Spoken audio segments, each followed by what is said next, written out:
Audiopreguntas de Geografía de Grandes Espacios Mundiales. Introducción.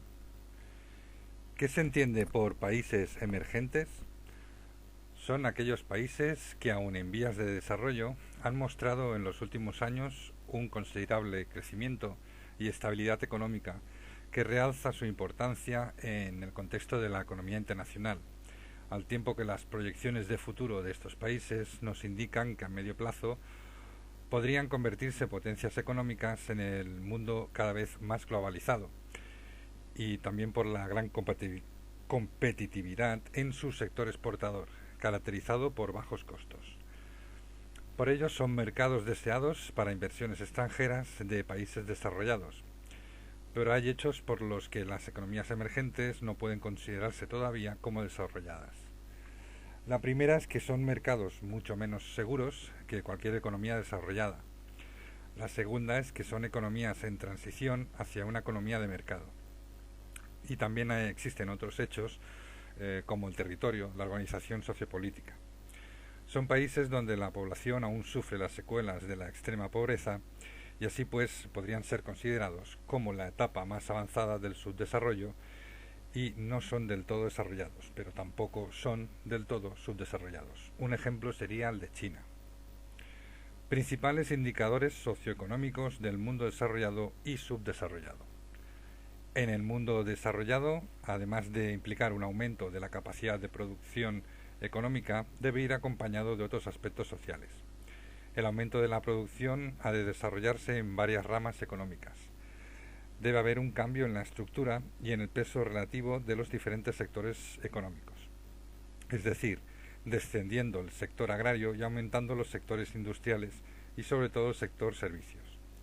Lo más importante es que se registre una mejora del nivel de vida de todos o de la mayoría de los habitantes. El norte es el mundo industrializado basado en la investigación, grandes inversiones de capital privado y estatal y en el control de los mercados. El mundo subdesarrollado, donde el 80% de la población apenas dispone del 20% de riqueza y tiene altas tasas de crecimiento natural, siendo sociedades jóvenes con predominio del grupo de edades menores de 20 años y graves dificultades de escolarización y creación de puestos de trabajo. Sus indicadores son reflejo de una estructura económica poco eficiente, con sistemas productivos tradicionales dedicados al autoconsumo y mercados locales y modernos enfocados a la exportación, sin que trascienda a la mayoría de la población. El sur está poco industrializado y sufre una fuerte dependencia tecnológica y financiera del mundo desarrollado, traducida en fuerte endeudamiento con el exterior. El sector servicios en los países del tercer mundo, con economías mayoritariamente agrarias, es tradicional, y los servicios modernos son poco desarrollados, ineficaces y sin calidad. ¿A qué nos referimos cuando nos referimos a la dependencia de los países subdesarrollados respecto a los desarrollados? El norte es por excelencia el mundo industrializado, con desarrollo basado en investigación, grandes inversiones de capital privado y estatal y el control de mercados. El sur, además de estar poco industrializado, sufre una fuerte dependencia tecnológica y financiera del mundo desarrollado, que se traduce en un fuerte endeudamiento con el exterior. La explotación de los recursos minerales y energéticos por y para el exterior, una monoestructura industrial y la falta de mano de obra cualificada dificultan en la mayoría de los países en vías de desarrollo un normal proceso de industrialización y acentúan las relaciones de dependencia entre el mundo desarrollado y el subdesarrollado, que se traduce en un fuerte endeudamiento con el exterior. El desequilibrio es patente en las relaciones comerciales, observándose que los países menos desarrollados sufren una falta de diversificación, obteniendo ingresos de exportación de las materias primas minerales y productos agrarios, que además suelen tener los precios muy bajos. Audiopreguntas de Geografía de Grandes Espacios Mundiales. Capítulo 1. Europa. Las 4 grandes unidades del relieve europeo. Cite y describa sus características morfoestructurales. Cordilleras noroccidentales de Europa. Son fragmentos de la diagonal caledoniana de dirección suroeste-noreste, donde las rocas almacenadas en un geosinclinal emergieron en el primer medio del Paleozoico por compresión entre el escudo canadiense y fenoscandinavo, siendo reducidas a una penillanura fracturada por orogenias posteriores y posteriormente retocadas por la erosión glacial. Como ejemplo son los fiordos. Complejo herciniano. Antiguo arco herciniano erosionado que forma un conjunto de bajas mesetas y montañas medias y separadas por cuencas sedimentarias, diferenciando entre macizos de internos afectados por movimientos alpinos, como Selva Negra, macizo armoricano, galaico, y externos, menos afectados de forma apalachense, como macizo de Cornualles, las Ardenas. Entre ellos se encuentran cuencas sedimentarias mesozoicas y cenozoicas, Londres, París, Aquitania, Duero o Tajo. La Gran Llanura Europea, situada en el tranquilo zócalo precámbrico del escudo báltico, tiene forma triangular, estrechada hacia el oeste, cubre parte de Rusia europea, Polonia, norte de Alemania y el sur sueco. Cordilleras alpinas, fruto de la compresión de los escudos africanos y euroasiáticos, con dos ramas principales. La meridional, de estilo jurásico y estructura sencilla, que comprende el Atlas africano, Sicilia, Creta y Taurus, y la septentrional, propiamente alpina, que incluye las Béticas, Pirineos, Balcanes, Cáucaso.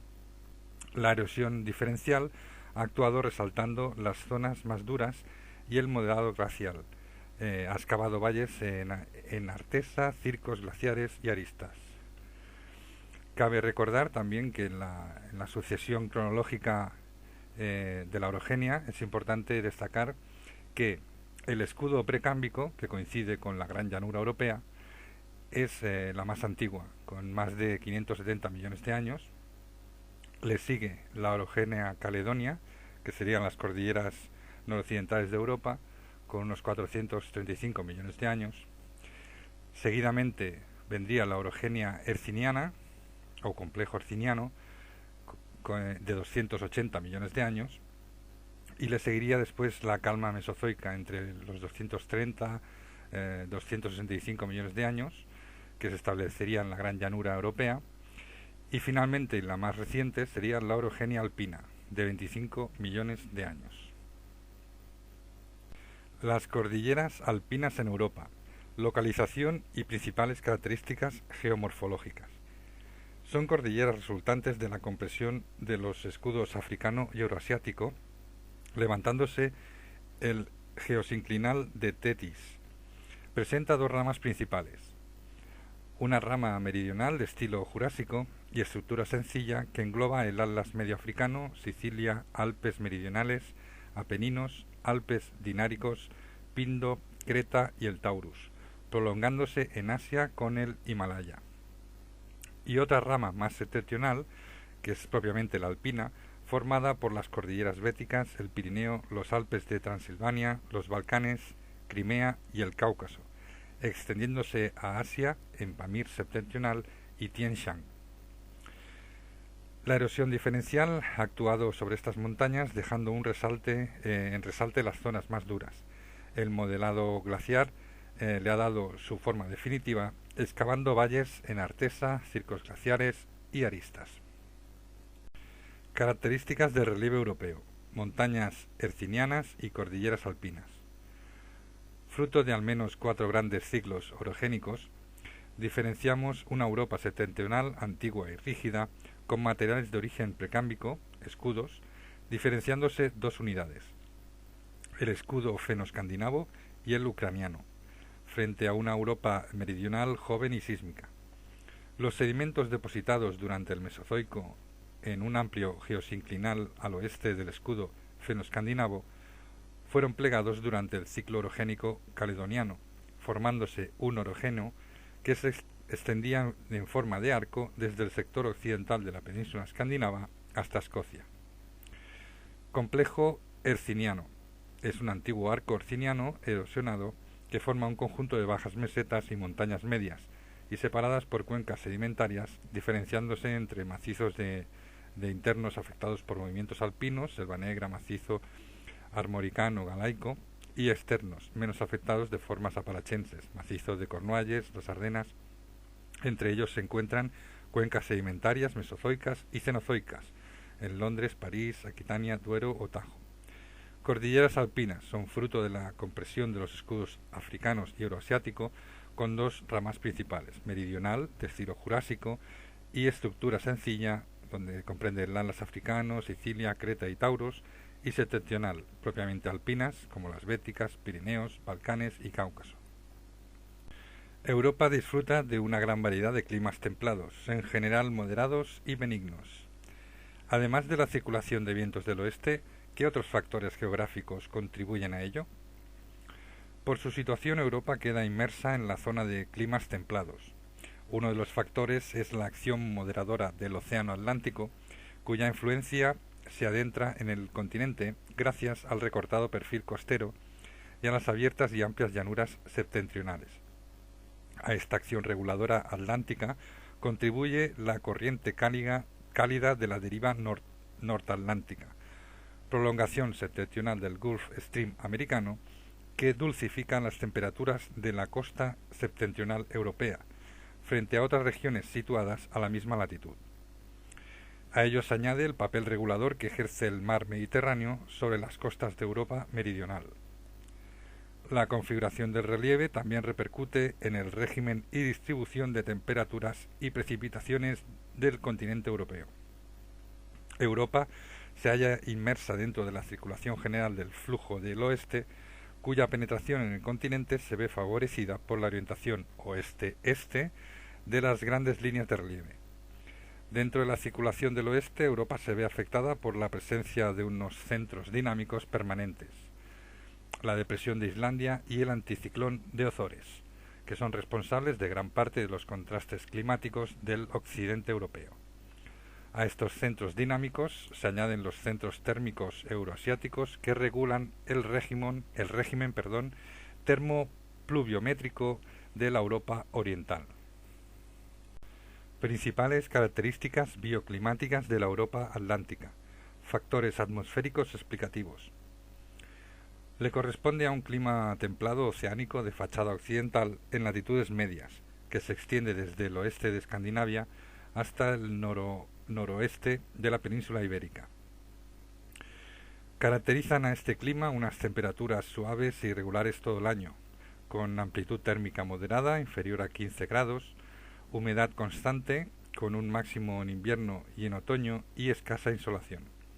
Los factores geográficos, como la distinta disposición de las vertientes a los vientos húmedos, la exposición al sol o la presencia de accidentes montañosos, más la disminución de precipitaciones de oeste a este, y el aumento térmico al descender la latitud, implican la existencia de una serie de matices regionales o locales. A estas condiciones climáticas corresponde como formación vegetal el clímax o el bosque caducifolio, hayas, robles, castaños, fresnos. Se trata de una formación muy degradada por la larga ocupación humana, dando lugar en numerosas ocasiones a la landa y la pradera. La configuración horizontal de la mayor parte de Europa atlántica, así como su régimen pluviométrico, permite la existencia de ríos de caudal regular, con un máximo invernal y un mínimo estival, debido a la intensa evaporación y una escasa velocidad, factores que colaboran en su navegabilidad. Explica las principales características del clima que se da en Europa central y oriental. Es resultado de factores como la orografía, el alejamiento del mar, la circulación general atmosférica, vientos, centros dinámicos, las corrientes marinas, la orientación del relieve. Los regalos climáticos oceánicos se degradan hacia el interior, dando paso a una mayor oscilación térmica, hasta 40 grados, y mayores precipitaciones en verano. A inviernos secos, fríos y soleados, consecuencia de estas altas presiones instaladas en el continente, le suceden veranos donde el calentamiento estival posibilita la llegada de borrascas atlánticas y de procesos termoconvectivos, alcanzándose el máximo pluviométrico. Gradualmente el clima continental se degrada hacia el interior, de la llanura europea y hacia latitudes más bajas, apareciendo variedades de transición, siempre aumentando las temperaturas de norte a sur y disminuyendo las precipitaciones de oeste a este. Las formaciones vegetales se suceden siguiendo los paralelos, empezando por la tundra al norte, siguiendo la taiga, después el bosque mixto y finalmente la estepa. Los ríos tienen un máximo en primavera por la fusión de los hielos y dos mínimos, uno en verano por la fuerte evaporación y otro en invierno debido a la retención nival. Sin embargo, muchos de estos ríos ofrecen comportamientos variables entre la cabecera y el curso bajo, siendo una excelente vía de comunicación. ¿Qué características presenta el clima en la Europa meridional o mediterránea? Se encuentra protegido de los flujos septentrionales por el cinturón alpino y bañado por el mar cálido, y se caracteriza por el régimen térmico poco contrastado y una acusada sequía estival, ocupando una amplia franja entre los 30 grados y 45 grados latitud norte, y constituyendo una zona de transición entre las regiones templadas y los desiertos cálidos.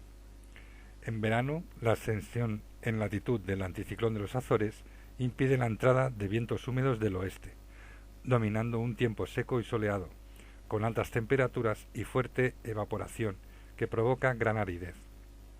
Al final del verano desciende en latitud el cinturón de altas presiones subtropicales, siendo afectada por el paso de las perturbaciones del oeste, que provocan lluvias a menudo de tipo torrencial en invierno y sobre todo en los equinoccios, coincidiendo con el desplazamiento del jet stream.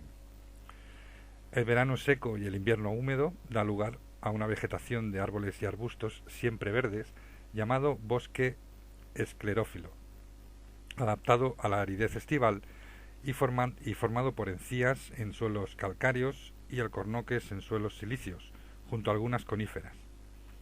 Los bosques europeos se encuentran degradados, dando lugar a diversas formas arbustivas como la garriga, sobre suelos calcáreos o maquis sobre suelos silíceos. De todos los medios bioclimáticos europeos, el más rico en diversidad es el Mediterráneo, enriquecido con numerosas gamas de transición debidas a la continentalidad y a la topografía, merced a la irregularidad distribución de las precipitaciones con bruscas crecidas y acusados estiajes y a la abundancia de fuertes pendientes. La navegabilidad de los ríos mediterráneos es escasa, aunque su caudal se ha utilizado para fines agrícolas y producción hidroeléctrica. Características del clima propio de los macizos montañosos en Europa. El clima de montaña se da en las cimas más altas de los sistemas montañosos europeos. Presenta inviernos muy fríos y veranos suaves, con precipitaciones abundantes, normalmente en forma de nieve. El factor altitud da lugar a diferencias térmicas y pluviométricas significativas.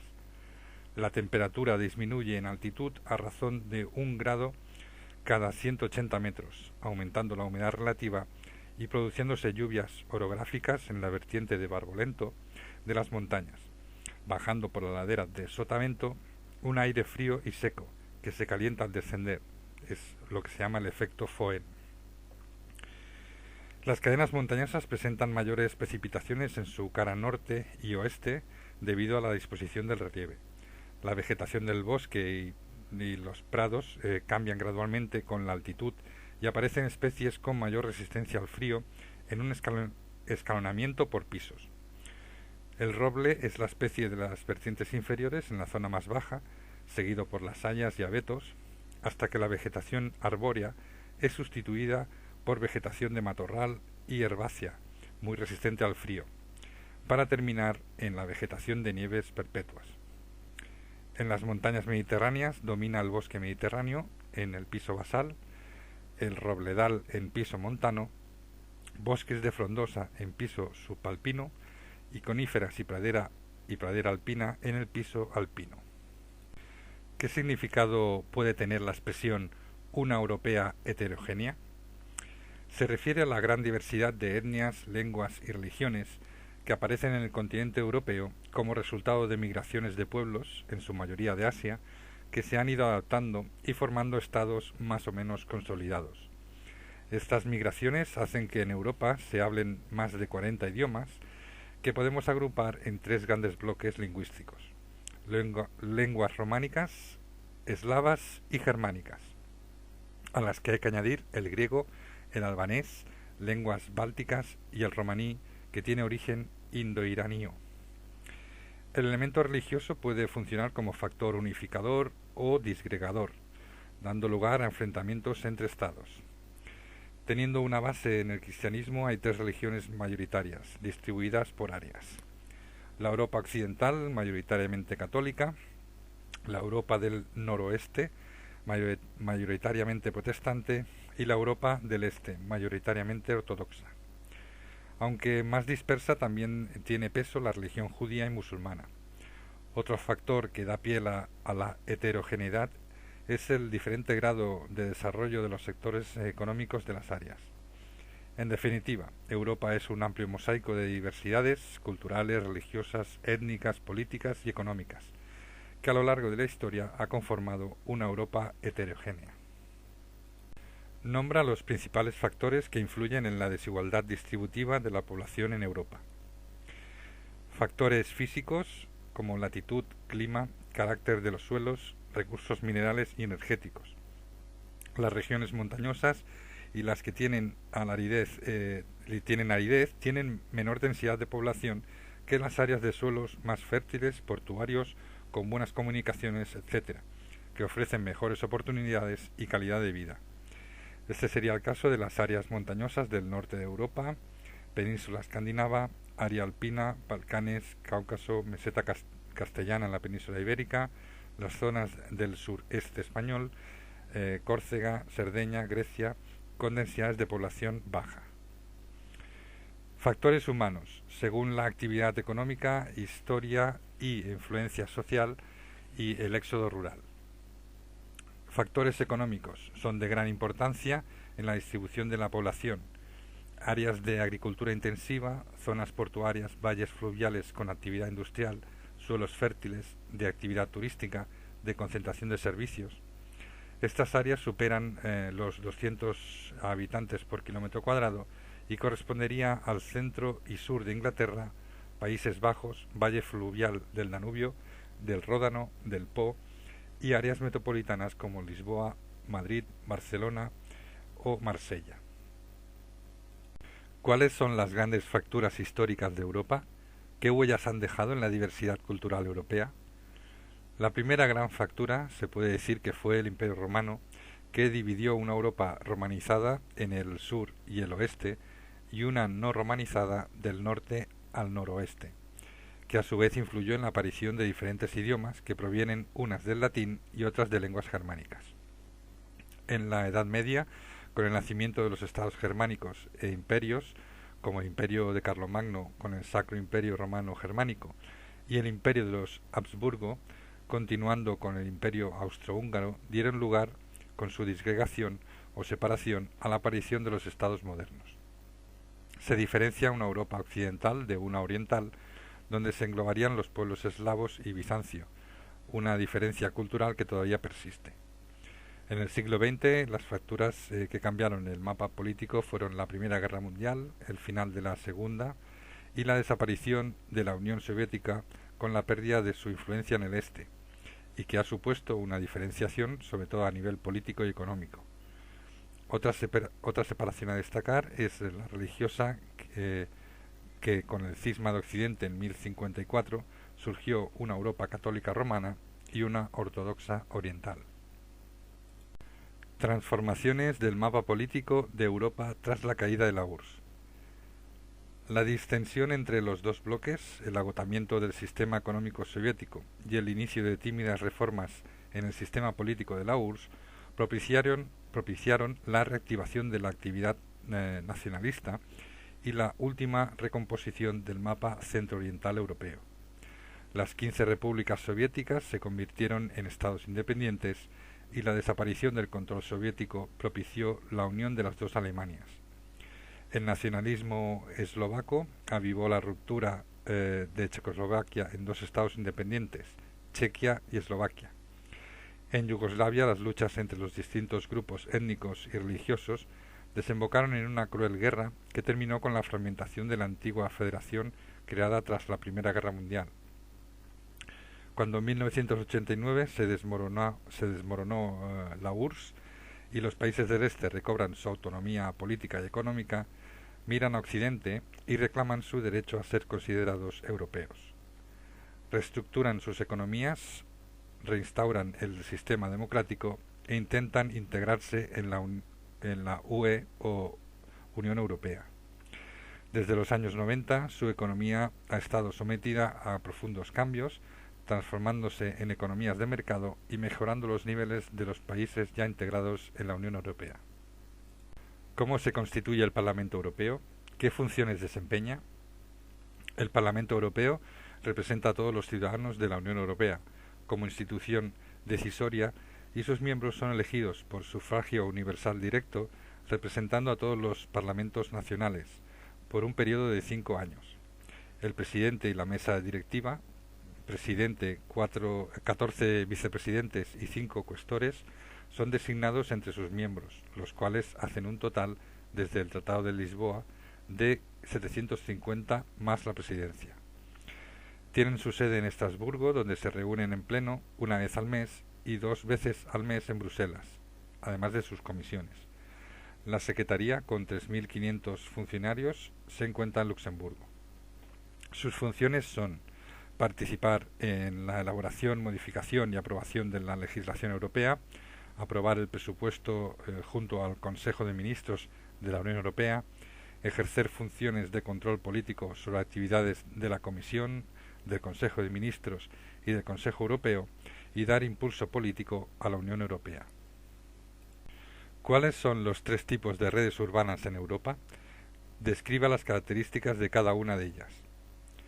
El sistema urbano europeo dispone de una densa red urbana donde las ciudades pequeñas y de tamaño medio tienen una importante herencia del pasado histórico. Podemos diferenciar 3 modelos de redes urbanas en Europa. Primero, el modelo parisino, con una gran metrópoli que polariza un extremo del espacio regional poco urbanizado, como podrían ser París, Londres, con acumulación de sedes centrales, financieras, económicas, políticas y culturales.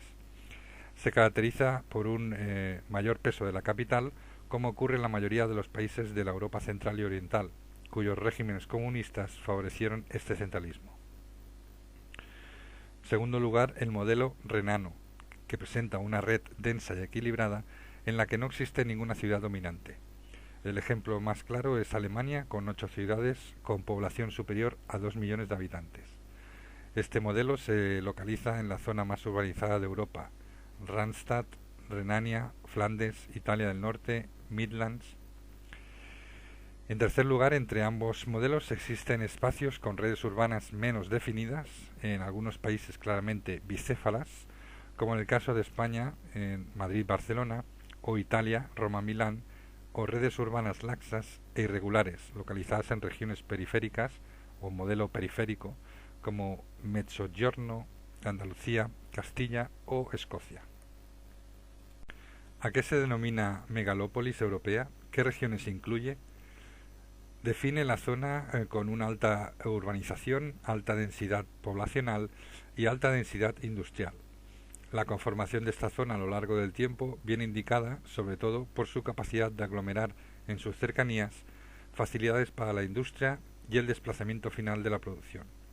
Su capacidad de aglomeración de la población, que llega en la actualidad a 130 millones de personas, se debe a una gran industrialización que procura una economía dinámica.